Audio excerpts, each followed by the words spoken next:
ასე მტკიცე. სიყვარული შეიძლება იყოს, მაგრამ კარმულად საერთოდ ერთად არ თუ ამ იყოთ? ეგეთი კი, რა რაღაცეებიც თქმა უნდა, ხდება? შეიძლება. კი. ანუ ხშირად არის რომ რომელი უფრო გამართლებულია და რომელი უფრო ჯობია? იცი რა, გიყვარდეს თუ კარმულად ხშირ ეწყობოდე შემთხვევაში, ერთმანეთს? ნახეთ, ყველაზე ხშირ შემთხვევაში. შეიძლება იყოს კარმული ურთიერთობა, ის დაწყებული იმით, მაგალითად, რომ ადამიანებს აქვს წინა ინკარნაციის ვალი, ესე ვთქვათ, ბრჭყალებში ერთმანეთთან. ვალი არც არის პრინციპში, იმიტომ რომ ძირითადად როცა შენ სხვა ადამიანის აქციელი გტკივა, ეს ის კი არ არის, რომ ის ტკივილს გაყენებს. ძირითადად შემთხვევაში ეს არის შენივე ტრამვის რაღაც ბავშვობაში გადატანილის, უსუსურობის, მიტოვების თუ როგორც არის, პროექცია უბრალოდ. და მოლოდინებს იქნი და როცა მოლოდინებს იქნი, ყოველთვის არის იმედგაცრუება.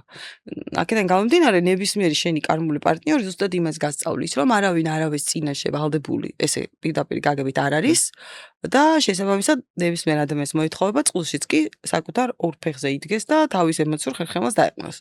ოღონდ ეს ხო საკუთარი თავის სიყვარულია შესაბამისად. სამწუხაროდ ჩვენ ეს საკუთარი თავის სიყვარული აი 99% ადამიანების არ გვაქვს ჯანსაღი ბავშვობიდან. ესეც ძალიან ბუნებრივი მომენტია, იმიტომ რომ ინკარნაციის პრინციპი ზუსტად ის არის, რომ შენი თავის სიყვარული ისწავლო. ესე დავიბადე, გასხიბოსნებული ვარ, არაფერი სამუშაო არ მაქვს, არ არსებობს ეგეთი სული პირდაპირ გეტყვით.